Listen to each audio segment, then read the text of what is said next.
A partir de este año comenzamos con este sistema de presencialidad cuidada. En realidad, obviamente, no es una situación sencilla, no es una situación fácil. Sabemos los miedos y los temores que existen, pero afortunadamente estamos transitando muy bien este proceso, ¿sí? Yo en esto quiero destacar dos cosas fundamentales. La primera, no me gusta hablar de casos puntuales, sino de porcentajes. Si nosotros tomamos la cantidad de escuelas que están con presencialidad en la delegación este, son aproximadamente 300 instituciones. Y si tenemos en cuenta el porcentaje de docentes y celadores contagiados, es del 1% e incluso más bajo en el caso de los chicos que han sufrido algún tipo de contagio. Hablo esto de porcentaje porque me parece que el porcentaje es bajo, gracias a Dios, y nos permite poder seguir sosteniendo este tipo. Esto por un lado.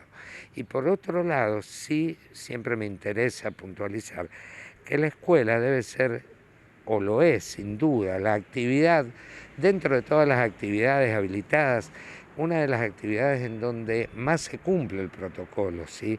En donde se cumple con más precisión, con más rigurosidad, ¿sí? Si nosotros vamos hoy a cualquier escuela, vamos a ver que en la puerta tenemos una celadora que controla la temperatura, que sanitiza, y luego los protocolos que se están dando hacia el interior de la escuela, ¿verdad? Hemos tenido casos, esto es obvio, lógico, lo raro sería que no lo tuviéramos, pero bueno, estamos avanzando en esto. Hay momentos en que una burbuja pasa a la virtualidad por unos días, luego vuelve. Hemos tenido casos, obviamente, de escuelas en que hemos tenido que cerrar por unos días, pero bueno, afortunadamente estamos transitando esta presencialidad cuidada y ojalá que la podamos sostener por el mayor tiempo posible. Hugo, cuando uno habla de profesores, de maestros, de alumnos, habla también de una circulación importante dentro y en el ámbito de cada uno de los departamentos, con utilización del transporte público de pasajeros. Creo que aquí también hay mucho porque el transporte público de pasajeros está prácticamente desbordado. Sí, yo creo que es algo que hay que ir corrigiendo. Digo, más allá que es cierto que en las escuelas se cumplen los protocolos, creo que hay un ámbito alrededor de la escuela en donde se genera este tipo de controversias, ¿no? Sí, sí, obviamente, creo que son cosas que tenemos que ir corrigiendo y es lo que nosotros planteamos siempre, ¿sí? Lo que vaya a pasar adentro de las escuelas depende mucho también de lo que pase afuera, ¿sí?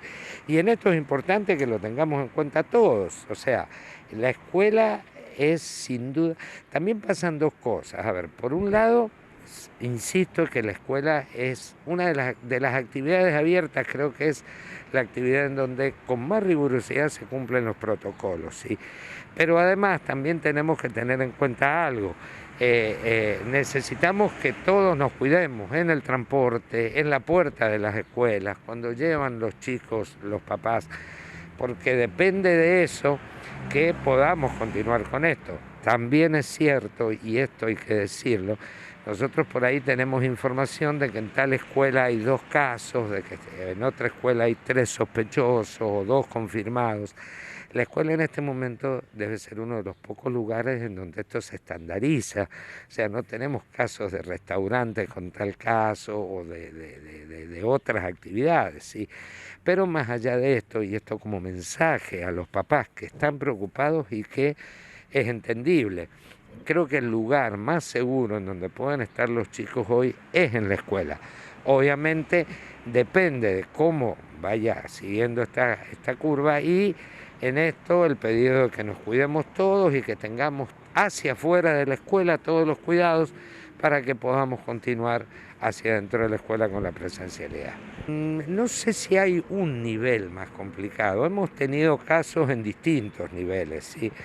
Tal vez donde más casos se han presentado son en aquellas escuelas que pertenecen a centros urbanos más poblados, ¿verdad? Algunas escuelas medias, ¿sí? Pero en realidad, bueno, hemos tenido casos. Lo que pasa es que también existen algunas cuestiones que se dan y que tienen que ver con horas o con días. un caso puntual que nos pasó en un establecimiento. Por ejemplo, una celadora manifiesta que un domingo a la noche comienza con síntomas, ¿sí? Nos contactamos con los referentes de COVID y nos sugieren no tener presencialidad hasta que esa gente realice el hisopado. Esa institución no tuvo presencialidad el día lunes y el martes en la mañana. El martes tuvimos el hisopado negativo de esa persona y el martes en la tarde ya continuamos con la presencialidad. También es importante que todos sepan que cada una de las escuelas tiene un protocolo muy referencial en cuanto a la forma de actuar ante un caso sospechoso o ante un caso confirmado.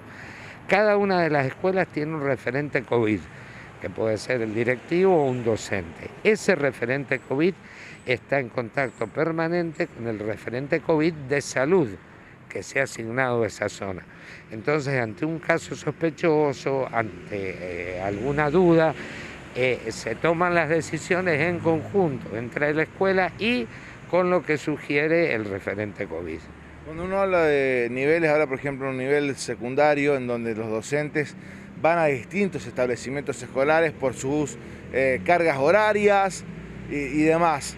Esto también genera un tipo de complicación a la hora de que un docente esté aislado porque en un colegio tuvo que ser aislado y esto perjudica a otros 3 o 4 establecimientos escolares. Sí, obviamente, en el nivel medio ocurre eso con más frecuencia debido a que hay profesores que trabajan en más escuelas que en otros niveles. Ahí se complican las burbujas, ¿no? Exacto, por ahí tenemos el caso de que un docente ha tenido que aislarse por unos días o hasta que tengamos el hisopado y obviamente se aísla de la escuela donde se registró el caso y no puede asistir a las otras escuelas. Pero reitero, si nosotros tomamos, y yo hago hincapié en porcentajes, porque, a ver, ¿por qué no me gusta hablar de casos? Porque cuando uno dice si hay 3 casos o 4 casos, no son muchos ni pocos. Para esas personas es el problema que están transitando.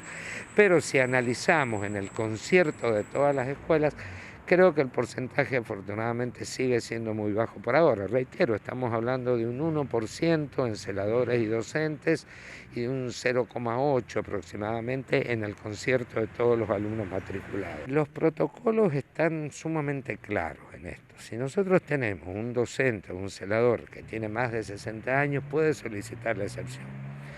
También el decreto establece que si un directivo, un docente, un celador tiene algún problema, una patología que está detallada, ¿sí? Como diabetes, obesidad, algo así, puede solicitar la excepción, incluso en el caso de los docentes, trabajar desde la virtualidad.